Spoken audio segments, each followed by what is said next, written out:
Hey guys, welcome to my niche top 20 list for winter 2012.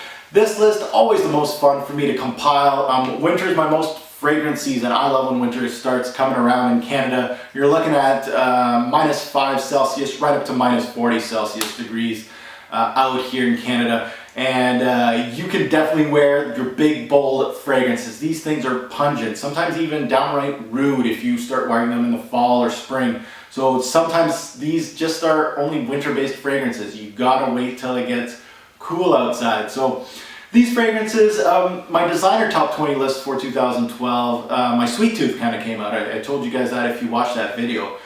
This niche list, Sweet Tooth, not apparent at all. This is really smoky fragrances, woody, the spices, the ouds are coming out. Amber, resinous fragrances. Now these things, projection, most of these, beast mode, to be honest with you guys, and that's why I can only bring them out for winter. As you can see, I'm in a different room today. I don't think I've ever shot a video in this room. This is actually my new office now in my home. So let me know if you it's kind of boring here. I just put a couch and my computer, TV and stuff, but just started putting this room together. So just let me know if you like it. It kind of feels echoey in here, but either way. All right guys, let's tackle this top 20 list. Let's start it off with an all-star already. This is actually one of my newest purchases in 2012. This is from the house of Mona Ziorio. This is actually not the only fragrance in this top 20 list, so she did very, very well this year. And this is her oud-based fragrance called simply Oud. Now this guy took me a long time to appreciate it. I remember when it first got released, I got numerous samples just because I didn't really know if I was going to like it, and especially for the price. This is like $500 and up for this fragrance. The more I smell this fragrance, the more I'm starting to enjoy it, and that's the reason why it's in my top 20. There's some really solid greens in here. There's some citruses off the bat, but the oud in here, very well balanced, well done. By Mona Ziorio, and projection longevity, very, very good for oud. I really am starting to enjoy this one more and more this year, and very deserving at number 20. Now, number 19, we're going to be looking at an old favorite. This is from the house of Frédéric Malle, and this guy, of course, always peppered in my top 20 lists, and he survived the cut. There's a lot of fragrances that did not survive the cut this year for winter. My taste has changed quite a bit. This one, Muscat Avajad, again, an old staple. I want to smell the strip again, just to remind me of it. Oh yeah. Now it's got really, of course, that clove, gourmandish-like feel to it. Really, really nice. And Muscat Avajad, always a staple for winter, especially around Christmas time. I really enjoy wearing Muscat Avajad. Definitely check it out if you haven't yet. At number 19. Now, number 18. This is from the house of Nasomatto. They have 2 bottles in this top 20 list, like they did, I believe, last year too. Last year at number 18, I had Duro. Duro didn't make it this year. We're switching it up with their newest one, of course, called Pardon. Now, Pardon has a oud-like base to it. Let's smell it off. Yeah, nice oud, cocoa, sandalwood, very dark, some patch in here. Really intense and well balanced by Nasomatto. I'm starting to like this one actually a lot more than Duro. It's starting to be creeping into my top 3 for Nasomatto fragrances. Definitely. Last year I wasn't really feeling it that much. This year I'm feeling it a little bit more. Pardon, check it out, number 18. Now, number 17, this guy is probably going to surprise a lot of you. If you've seen my designer top 20 list for winter, Bel Ami was, I believe, number 3 or number 2, something like that. This one resembles Bel Ami from Hermes, and this one called Pure Distance M. I got the little bottle here, the very expensive little bottle. Now this one reminds me of Bel Ami a lot. And let's sniff it out here. Oh yeah. Very warming, great for winter. There's a spice in here that kind of reminds me of curry, but either way, once that kind of goes away, which I really don't like, once it goes away, a lot of heavy spices and leather in here, really good backbone, really good warming scent, and definitely, I'm really enjoying this one at number 17, Pure Distance M. Now, number 16, a newcomer. This is from the house of Naomi Goodsir. This is Bois d'Ascès. Now this one, very smoky, guys. I absolutely love this one. smoky. Very smoky, woody base. Really well done. This one last and last, and I definitely want all of you to check out Naomi Goodsir as a fragrance house. They have 2 fragrances available right now. I think a third is on its way, and this one, and I believe she has a leather-based one, which is absolutely gorgeous. So definitely check out that brand if you don't. What they says, absolutely gorgeous. At number 16. Now number 15, this is from the House of Serge Lutens. Sadly, this is the only fragrance from the Serge Lutens house to make this top 20 list. I absolutely love their fragrances in the winter. Chergui is usually a staple in this list. I kind of kicked out Chergui this year, and I'm going with Ambre Sultan, this one. Ambre Sultan, first time in the top 20 list, but absolutely deserving. I'm loving my ambers. Let's smell this one out. Very strong, resinous amber. Kind of reminds me of Amber Absolute. As far as an amber base goes, very warm. It's got some surrounding spices, as Serge Lutens usually does. Absolutely gorgeous, and it lasts on my skin. It does very, very well. Ambre Sultan, go check that out from Serge Lutens. At number 14, we got an Armani Privé fragrance. Last year, I was on an Armani Privé kick. I purchased 2 or 3 bottles from that house, from the Privé line. This one, I believe, is not available in North America. This is actually only available across the pond. This one called Oud Royale. This one, sandalwood note is actually excellent in this fragrance. Beautiful woody backdrop. If you like sandalwood, you must try this one. It really kind of overpowers all the other notes in this fragrance, but beautiful dry down. And this is probably one of the less powerful fragrances in this whole lineup, which means quite a bit because this one's actually pretty good on your skin. I really like wearing this one in the fall too, but was cut short on my top 20 list for fall, but definitely great for winter also from Armani Privé. Now, number 13, again, another fragrance from a designer house that has like an upscale brand. These are getting more and more popular these days. This is from the House of Prada, and this one was released a long time ago, well, a lot longer than the Oud Royale. This one called Cuir Ambre, and that's of course amber and leather. I really enjoy the leather note in this fragrance. Nicely done, well blended, lasts quite a bit on your skin. The only thing I hate about this this brand is they don't come with atomizers at all, so I gotta start decanting it and spraying it on my skin. I really don't like splashing fragrances on me. So Cuir Ambre, even though the bottle is kind of cumbersome, absolutely gorgeous at number 13. Now at number 12, this is going to be one of the rare gourmandish fragrances in this list. You're seeing a lot of woods, leather, ambers in here, but this one from the House of Kriegler, you've seen this in my fall list. It's in my winter list too. This one, of course, Established Cognac. Now this one, whew, this one's beautiful. I'm enjoying this one so much. Cognac, of course, surrounded by caramel and apples. Beautiful. Beautiful mix. The caramel just pops in this one. You must sniff this one out. Really nicely done. And at number 12, a really excellent fragrance. Now, at number 11, this is from the House of Tom Ford. Now, Tom Ford usually has Tobacco Vanille in this list. I believe it's the first time that Tobacco Vanille did not make the list.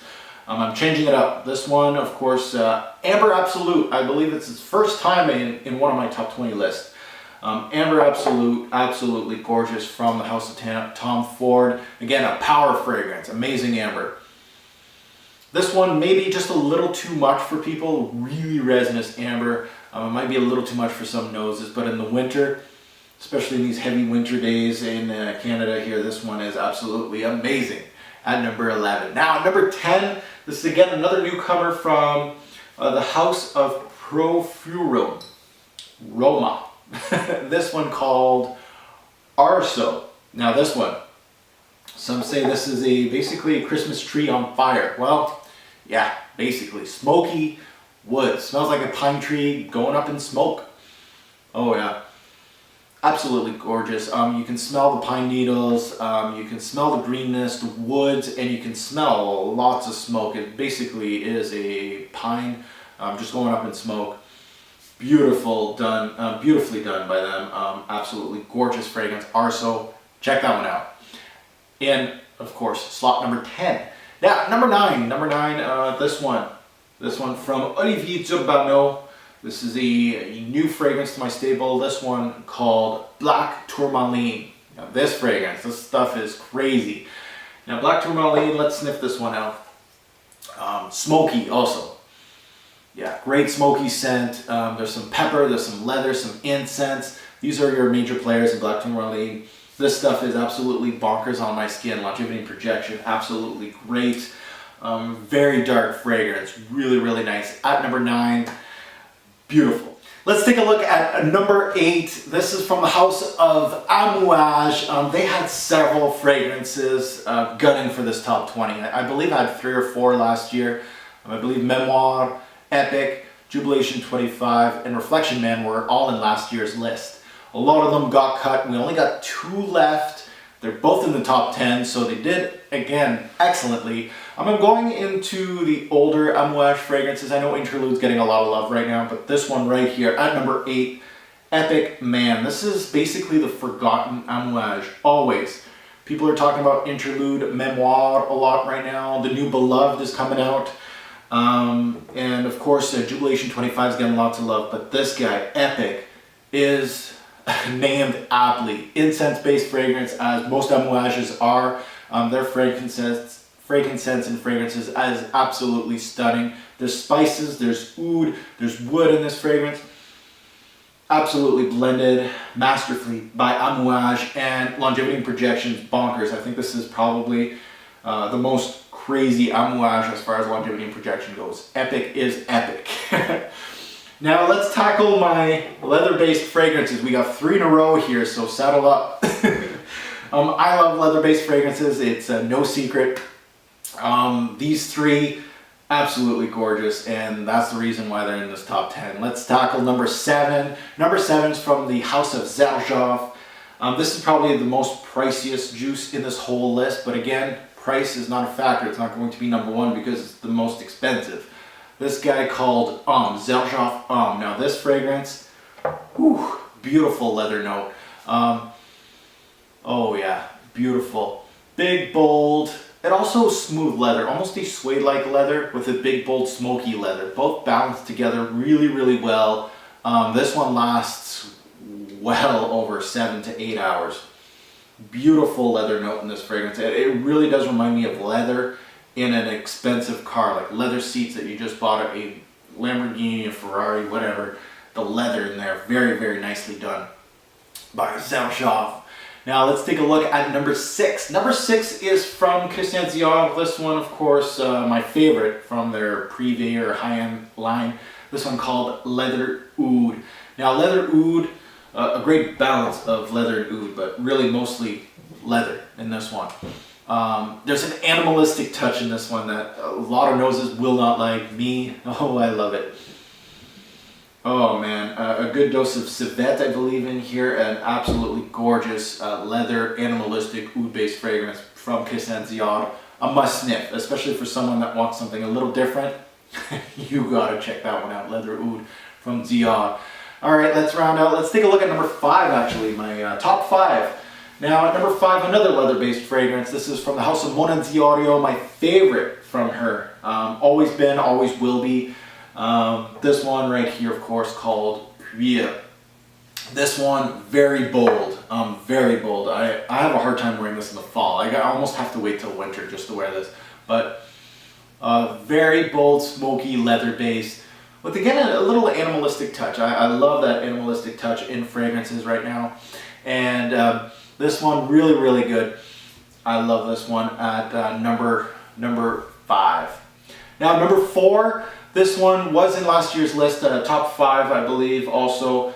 This was from the house of So Oud. This is the Parfum Nectar of Asmar. Now you're not getting a lot of juice in this. This is I believe a 1 ounce bottle. And this stuff is absolutely bonkers on my skin. It lasts and lasts. There's amber, oud, there's a solid coffee note in here. It's complex, it's well balanced, and boy does it last a while. There's amber, honeyed, coffee almost. Really intense and different. Very different, really an absolutely gorgeous fragrance. If you've smelt this, smell it again if you didn't like it the first time, because it's very different and really nicely done. at number 4, beautiful fragrance. Let's take a look at my top 3 for Winter Niche 2012. These guys are the cream of the crop. I absolutely love wearing these. These are staples. They made the list last year. They're going to make the list again next year. I can guarantee it already.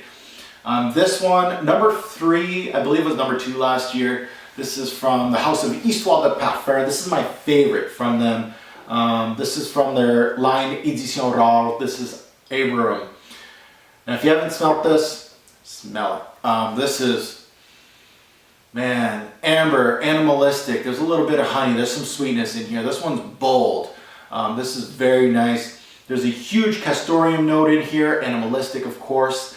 There's a little bit of iris and some oud in here. Very complex, well balanced, but I could see a lot of noses enjoying this fragrance. You know, there's a lot of fragrances that have like an animalistic note or a huge amber note that's just too much, too bold. This one kind of nicely blended, and I can see a lot of people liking this. Really nicely done, Abraham.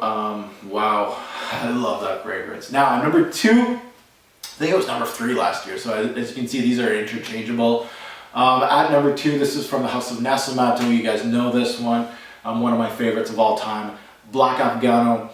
Black Afghano is just bonkers. This is probably the darkest juice in this whole list as far as a dark scent, smoky incense, woods, longevity and projection. Probably the greatest in this whole list. Oh man, this is the boldest of the whole list.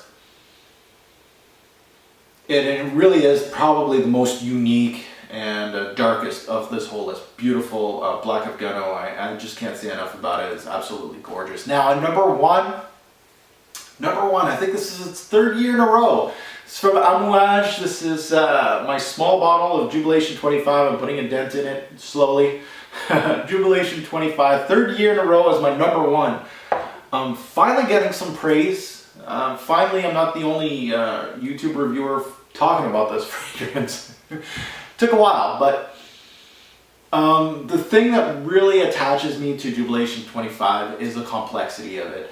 It's not the boldest of the Amouage line. It has a beautiful frankincense note, but the complexity, dried fruit, spices, incense, it's dark. It's got excellent longevity and projection, not beast mode, just enough. Take a look at the breakdown on this fragrance and you're just gonna go bonkers knowing what the hell is this fragrance all about. It really just gives me a different type of fragrance almost every time that I wear this. Complex, it's bold, daring, and it's not for every nose, but man, for winter, I can't go wrong with Jubilation 25. Again, 3rd year in a row.